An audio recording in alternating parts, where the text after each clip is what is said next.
Bien, regresamos a través de los noticieristas. Saludo con mucho gusto a Francisco Arismendi. Francisco, muy buenos días. Buenos días, Sinaloa. Saludo con gusto a Javier Cabrera. Javier, muy buenos días. Muy buenos días al auditorio. Igualmente a Milton Rojo. Milton, ¿cómo estás? Buenos días. Muy buenos días.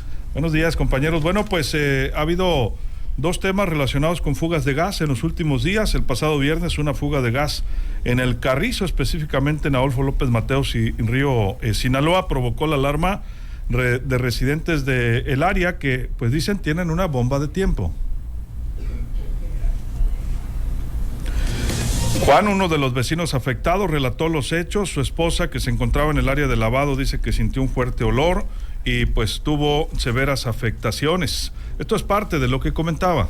Mi domicilio, mi casa, que es su casa, está a un costado de la gasera. Y mi esposa está al área de lavado, ahí la lavadora y eso, y casi queda a la altura de donde está la nodriza de gas. Ella entró asustada a la casa y vio que estaba saliendo mucho gas. Me dijo, se rompió algo, me dijo, en el gas y se está escapando. Y ya salí yo y alcancé a grabar. Yo grabé cuando estaba saliendo el gas. Muchísimo gas. Ya fui con los chavalos. Le dije, oye, loco, le dije, arreglen esa madre, ¿qué pasó? Hable la Protección Civil a bomberos. No, dijo, es un problemita, dijo, pero ahorita lo vamos a arreglar. Se dijeron.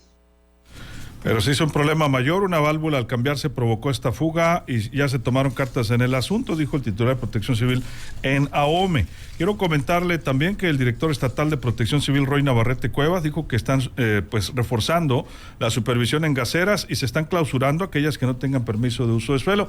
Ya sabemos lo que pasó también recientemente en Juntas de Lumaya, que fue pues un tema mayor. Hay que decirlo, hacía tiempo, Javier, que no se presentaba una explosión de ese tipo, ¿no? Como la de Juntas de Lumaya. Entiendo que por allá en el sexenio de La Bastida hubo algo similar. Mira, el problema de los accidentes, que cada día son mucho mayor riesgo, se han ido multiplicando en los últimos meses del año pasado. Si hacemos un gran recuento rápidamente, vamos a traer a la memoria por los hechos que sucedieron, sobre todo en la ciudad de Los Mochis, con empresas que usan gas amoníaco para sus procesos.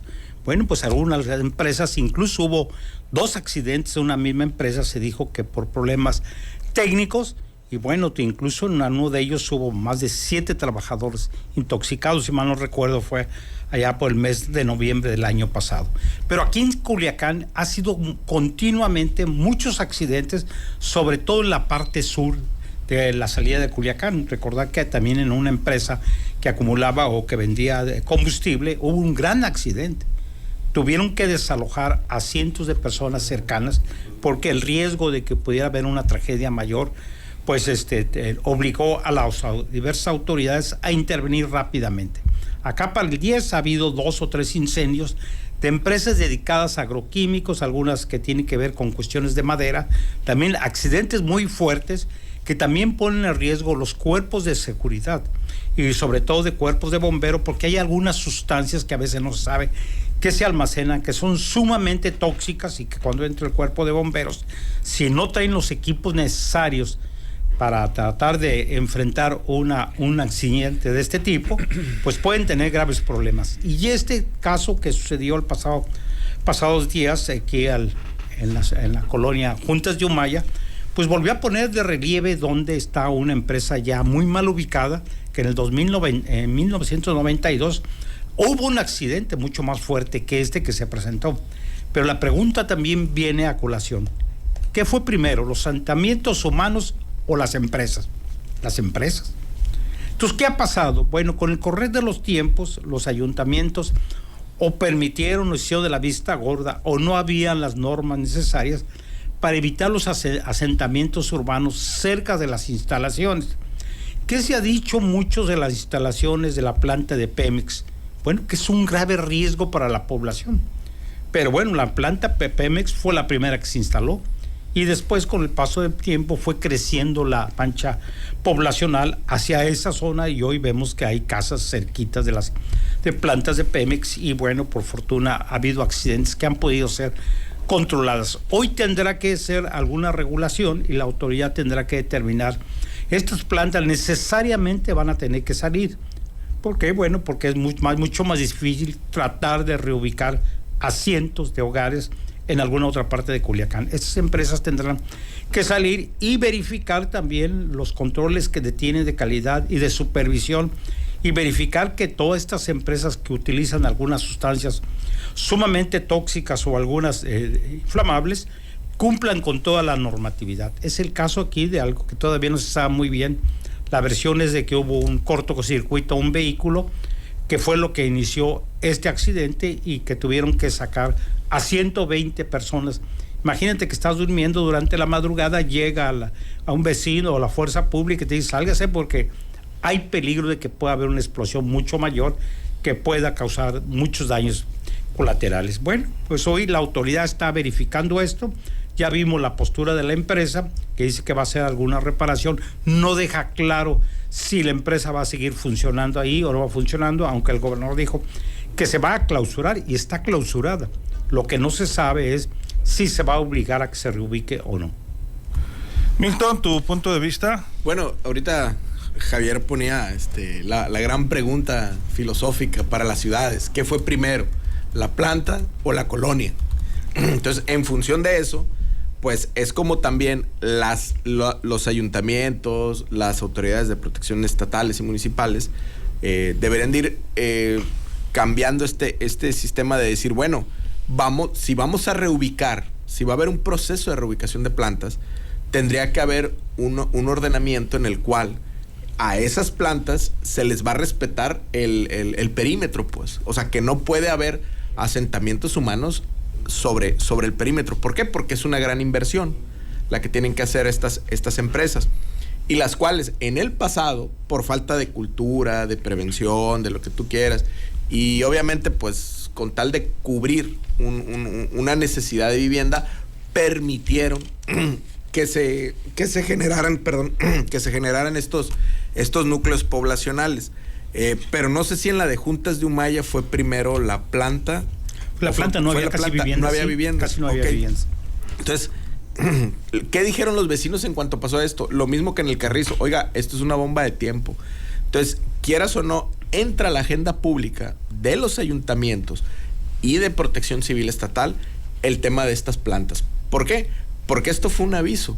Entonces, ¿qué tienes que revisar? Primero, obviamente las condiciones de seguridad, pero por muchos altos estándares y todo, un accidente es un accidente. Entonces, tienen que empezar un proceso de relocalización de esas plantas. ¿Para qué? Para que Dios guarde no pase una situación más lamentable, ¿no? Entonces, pero segundo, en el inter que revisas esa parte, esos estándares de seguridad y la relocalización, también revísale los seguros.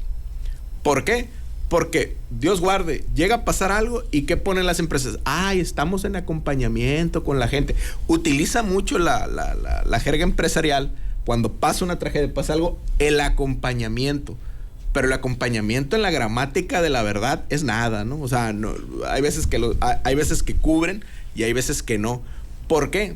Porque también o no tienen seguros, o el seguro es muy bajo, o simple y sencillamente no les importa, ¿no? Entonces, en esa función, tiene que las autoridades pertinentes revisar la cuestión de seguridad, todas las normas, y ir empezando a iniciar un traslado, pero en el inter de asegurarles la inversión, de decir, en este perímetro, oiga, no vamos a autorizar ningún asentamiento humano. Entonces, adelante. Entonces, y empezar con todos los altos estándares de seguridad a iniciar una relocalización, cuidando esa parte también de los seguros, ¿no? Porque por ahorrarse una feria, después hacen como que lloran una vida humana, pero se ahorraron millones de pesos, ¿no? Dios guarde. Así las cosas. Francisco. Al estilo mexicano, una vez ahogado el niño, pues rápido, ¿no? A tapar el hoyo. Efectivamente, coincido totalmente con Cabrera. Primero fue la planta y después fue el crecimiento ahí del desarrollo de viviendas, etcétera, fraccionamientos. Y quedó pues prácticamente céntrica la gasera. Pero normalmente cuando esto ocurre, pues pierden cualquier litigio, etcétera, o algo, esa clase de negocios. Entonces creo que los propietarios de esa gasera, pues lo que pueden hacer es, en caso de que siga funcionando, hacer un compromiso con las autoridades, no sé si federales o estatales o municipales, para en un lapso X de tiempo, pues cambiar las instalaciones, porque efectivamente en esta ocasión, afortunadamente no hubo pérdidas físicas de seres humanos, etcétera, pero pues es bastante el almacenamiento que ahí se tiene. Entonces creo que las autoridades de protección civil, tanto de los municipios como el gobierno del estado, no deben de esperar a que esto ocurra, deben de hacer no sé, alguna agenda de riesgos de todos estos negocios. ¿Vía qué?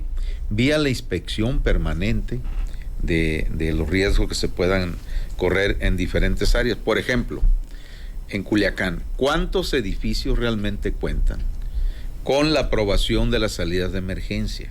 Si son adecuadas, etcétera. Si los que tienen muchos pisos funcionan los elevadores o están infuncionales, o son elevadores en abonos, te llevan al primer piso, de ahí te vas haciendo como estafeta. Y también haces conexión, ándale, conexión, exactamente. Y se supone que una salida de emergencia son las escaleras, pero si en las escaleras te cabe medio pie, nada más medio zapato, imagínate decenas de personas bajando por las escaleras, pues todo lo accidente que puede ocurrir. Es un ejemplo, ver si hay los suficientes extinguidores, en fin, pero no, yo creo que muchas veces el aroma a la corrupción de quienes están en estas áreas es demasiado muy fuerte, salvo que nos demuestren lo contrario. Entonces hay que ponerse las pilas, pero que no esperen a esta clase de eventos en lo general. Hagan su trabajo, para eso les pagan. Por ejemplo, no sé en el resto de la ciudad, pero en Culiacán, ¿cuántas estaciones tenemos de gas? ¿De qué tamaño son? ¿En qué condiciones están? Son unas bombitas, mini bombitas de tiempo. ¿Quién supervisa eso? ¿Quién supervisa todo lo de la seguridad? ¿Quién las autoriza? Entonces, ¿qué vamos a esperar? Que un día ocurra un accidente en una estacioncita, porque son chiquitas, sí. ¿No? Pero, ¿quién les da el permiso? ¿Quién las autoriza? Porque hay tantas ya, ¿no? Entonces, hay mucho trabajo por hacer. Ahora, siempre se nos ha dicho que con la planta esa que llegó a Topolobampo, etcétera, y después con el gasoducto, pues iba a ser la panacea de todos. ¿Realmente estamos preparados en México y en Sinaloa para tener, como en Estados Unidos, las conexiones de gas a cada uno de nuestros hogares, tomando en cuenta cómo funcionan las áreas de protección civil en lo general? Digo, es pregunta que corre alto riesgo y por lo tanto ocupamos respuestas, pero principalmente pónganse a trabajar. Así es, pues bueno, como dicen y como decían en antaño, interrumpo este tema para comentar que en lo que iniciamos la mesa se confirmaron ya de manera extraoficial los primeros cambios, bueno, los cambios o el cambiadero que había anunciado el gobernador Rubén Rocha Moya. Como sabemos, después de las elecciones regresaron algunos secretarios. Nos confirman que pues finalmente el gabinete del gobernador Rubén Rocha Moya tiene cambios el día de hoy, seguramente lo va a confirmar ahorita en su semanera. Se va de la Secretaría de Administración y Finanzas Enrique Díaz Vega, lo había venido comentando, que era su intención dejar el área. En su lugar lo sustituye el actual secretario de Obras, Joaquín Landeros. Sale la Secretaría de las Mujeres, la doctora María Teresa Guerra Ochoa, y entra Ana Chiquete, que es senadora electa, por cierto. Es la suplente de Imelda, ¿verdad? De Imelda Castro. A su vez, toma protesta Raúl Montero como secretario de Obras. Raúl Montero. En la CEPIC fue ratificada Catalina Esparza Navarrete hasta ahorita, pero parece que vienen más, Javier. Bueno, si algunas sorpresas sí son dar que el secretario de Obras Públicas se vaya a la tesorería, según entendí esto. ¿Así es? Sí es. Sí, Díaz se va y se va el de Obras Públicas a suplirlo. Y el subsecretario se queda en la secretaría. Bueno, este joven, acuérdese que hubo problemas y críticas de que no había terminado la carrera de arquitectura, si mal no recuerdo. Pero bueno, estos cambios ya lo había anunciado y yo creo que veremos más tarde cuáles son totalmente. Pero siguiendo con el tema que teníamos, Bueno, pues el problema ha sido el desarrollo de las ciudades. Un desarrollo muy mal planeado, con cambios continuos de uso de suelo. Si revisamos la ley que se ha establecido, cada alcalde va modificando y se dice primero, la ciudad va a crecer para este lado por diversas condiciones. A mí me habían comentado en la época de Renato Vega Alvarado que era muy difícil que la ciudad creciera hacia la zona norte, porque el límite hacia la zona norte era la zona de la Presita, donde no había agua cruda suficiente para abastecer a una posible población, por lo cual se estaba proyectando que creciera hacia el sur de la entidad, de la capital del estado, que vimos que fue totalmente contrario. Y lo que estamos viendo, incluso algunos expertos me han estado comentando lo que está sucediendo en algunas zonas residenciales, sobre todo en la colonia Guadalupe, donde normalmente son casas individuales y que la capacidad del agua y el sistema de drenaje ya fue totalmente saturado. Por eso continuamente cuando hay lluvias hay un gran desbordamiento. Hoy están tumbando casas para hacer edificios, y esto que implica que va a haber una población mucho mayor, va a haber una demanda de agua mucho mayor, necesidades de drenaje mucho mayor, sin que se esté viendo cómo van a solucionar este problema. Y este es el caso de las empresas. Bueno, las empresas en su momento se instalaron en lugares que estaban aislados, lejos de las ciudades, lejos de la población, y bueno, ha ido cambiando los criterios. Claro que en su momento esta planta, sobre todo de gas, en ese momento no había protección civil, había otros organismos que regulaban, pero hoy que ya hay protección civil y hay diversos organismos que sí regulan y verifican, lo que tienen que hacer hoy es hacer nuevos dictámenes sobre estas plantas, dónde es posible reubicarlas. Y como decía Milton, efectivamente, con una proyección a que se les garantiza que entre 10 o 15 o 30 años no va a ser necesario nuevamente su reubicación, porque no se debe permitir asentamientos humanos como una zona industrial que se han venido anunciando continuamente en la capital del estado. Y lo que estamos viendo también en las empresas que están dentro de la ciudad que usan gas amoníaco, bueno, pues hemos visto bastantes accidentes del año pasado para acá, tanto en la zona norte como en Culiacán. Algo se tiene que hacer, verificar que estas empresas estén en condiciones para seguir operando y que tengan manuales de controles y protocolos de intervención inmediatamente, porque sí ha habido problemas con intoxicaciones graves, sobre todo de trabajadores, y también la necesidad de estar evacuando a pobladores cercanos a estas plantas. Sí, Milton, ¿tus conclusiones? Sí, volvemos a esa parte de los altos estándares de seguridad que las empresas siempre dicen, pero cuando pasa el accidente, pues se les olvida qué pasó, ¿no? Entonces inician la investigación. Entonces, muchas veces el tema de por ahorrarte una feriecita vulneras la calidad de vida o no garantizas la seguridad de un asentamiento. Pues bueno, yo creo que ahorita que se está dando este aviso en la Junta de Humaya, yo creo lo que sería Ahome, Culiacán y Mazatlán, porque creo que también el alcalde Edgar González Atrain estaba viendo ese tema de las gaseras, pues empezar una situación de relocalización y dejarle esa agenda también a las próximas autoridades que van a entrar, pues, porque digo, no es un tema de 2 meses, ¿no? O sea, de 3 meses. Entonces, dejar esa agenda pública, ¿por qué? Porque si la descuidas, tarde o temprano, este suceso se puede repetir, pero ya con otros costos. Entonces, en función de eso, lo decía yo ahorita, revisen bien cómo van a trasladar esto, y esta gran parte debería ser una mesa de trabajo entre Protección Civil, las áreas de bomberos y las gaseras. A ver, pero también tiene que ir acompañado de un marco legal en el cual, efectivamente, como dice Javier, en esa zona industrial donde van a relocalizar a las empresas, decirles, hey, espérate, aquí no vamos a aprobar nada de colonias ni nada de eso. ¿Por qué? Porque antes era otra la vida, era otro el enfoque. Digo, el enfoque ha sido siempre el mismo, pues, o sea, legitimarte dando vivienda y a hacer dinero, ¿no? Entonces, digo, por el lado de la empresa, ¿no? Entonces, ¿era otra la vida? ¿Ya no ocurre eso entonces? Era otra la vida porque ahorita la aceleración es más rápida, la aceleración de hacer ganancia.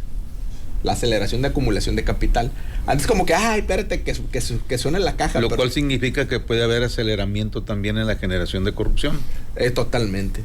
Se puede prestar. Oriéntame, hermano. No, se puede prestar a eso, Pancho. Pero se puede prestar a eso. Ay, no. Entonces, en función de eso, ¿qué es? Ahorita ya la planta de Humaya está cancelada. Entonces, ahora, y creo que el alcalde Juan Dios Gámez Mendívil había dicho, hey, ya hay un plan pues para relocalizarla y terrenos para donde puedan relocalizar. Tengo entendido que por ahí va la situación. Entonces, ¿qué otras empresas tienen esas plantas? Pues empezar a esa diáspora, ese éxodo, o sea, moverlas hacia esa zona industrial que dices tú, Javier. O sea, ¿cómo lo vas a hacer? Va a costar dinero, pero como le va a costar a las empresas, pues también es garantía de seguridad para los ciudadanos. Y también el ayuntamiento tiene que darle esa garantía a las empresas de que en 30, 40, 50 no va a haber ni siquiera invasiones. ¿Por qué? Porque va a ser un tema de seguridad, flamable, ¿no? O sea, de tema de seguridad energética. Y bueno, esa pregunta que decías tú ahorita es pregunta con olor flamable, ¿no? Totalmente. Francisco, finalmente. Pues, insisto, tiene que haber una agenda de riesgos en lo general, en las áreas de protección civil, en las áreas de desarrollo urbano. Es decir, hay mucho por hacer, o sea, no hacerse de la vista gorda o que les engorden la vista, que es muy diferente también. Entonces, ¿por qué? Porque, no pongas tú una bardita en tu casa o algo, porque inmediatamente te cae un inspector de obras públicas, van y te visitan del Seguro Social. Y dices tú, ¿por qué cuando hacen una obra que puede generar riesgos, etcétera, por qué no actúan con la misma velocidad las diversas autoridades? Exacto, por lo que el auditorio está pensando. En fin, entonces, ¿qué vamos a esperar? Que en aras de esas omisiones, abulias, dijera don Pancho Gil Leiva, que en paz descanse, pues ocurran desgracias. Creo que no. Creo que esto es un llamado a tiempo, lo que ocurrió aquí en la Gacera de Juntas del Humaya, pero no únicamente para tomar ahí soluciones en torno a cuál va a ser el futuro de esa planta, sino en otra clase de empresas que puedan generar riesgos también, porque efectivamente cuando esa planta se instaló había muy pocas viviendas en la zona. Hay que recordar también, Cabrera, la época que había mucho almacenamiento de amoníaco ahí en la zona por el Boulevard Zapata. Sí. Y pues cada rato eran fugas y fugas, hasta que pues se tuvo que proceder a reubicarlas, reinstalarlas, etcétera. Bueno, porque así es la situación, pero por lo pronto, pues lo deseable es eso, que se apliquen en lo que les corresponde, en lo que les pagan. Se llama protección civil. Yo le llamaría también protección y prevención civil, precisamente para eso están. Es decir, muévanlo, señores. Francisco, así es, Francisco. 30 segundos, Javier. Sí, Protección Civil tiene a su cargo hacer unas revisiones de las condiciones, pero aquí entran muchas autoridades, ¿no? Tanto federales, estatales, como municipales es el tema del uso del suelo.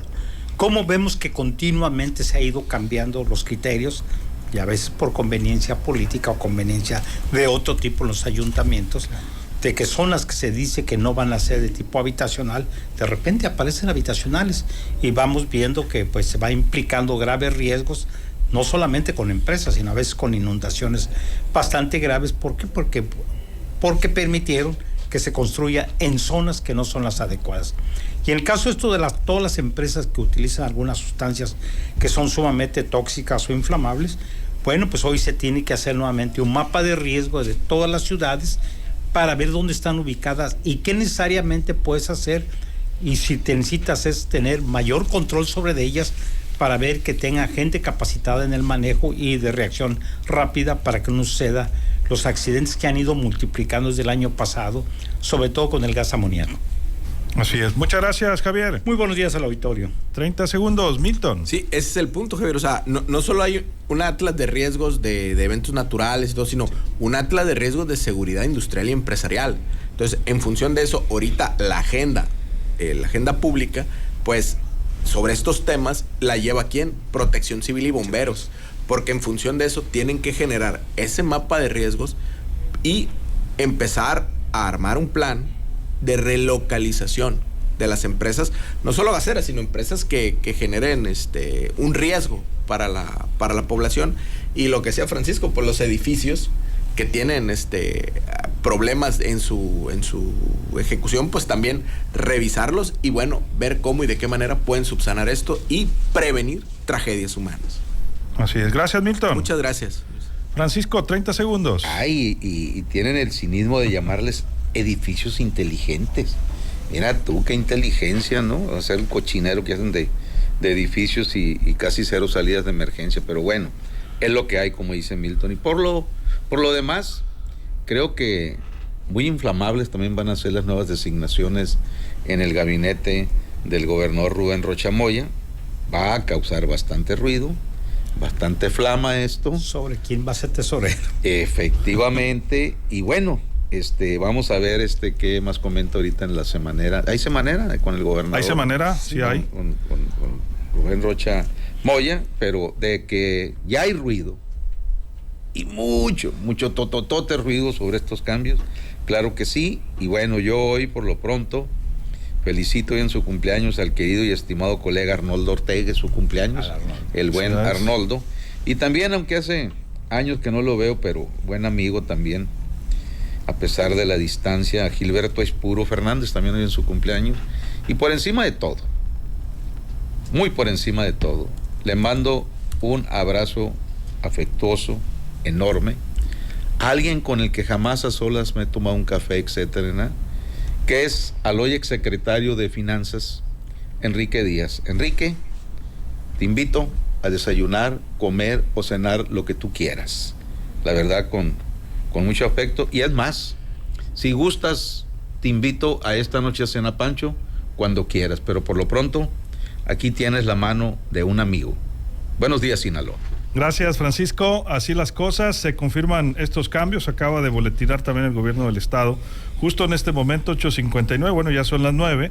Joaquín Alberto Landeros Huicho, quien hasta hoy se desempeñaba como secretario de Obras, rindió protesta como nuevo secretario de Administración y Finanzas. Sustituye a Enrique Díaz Vega, quien continuará como parte del gabinete en calidad de asesor en materia de finanzas del mandatario estatal.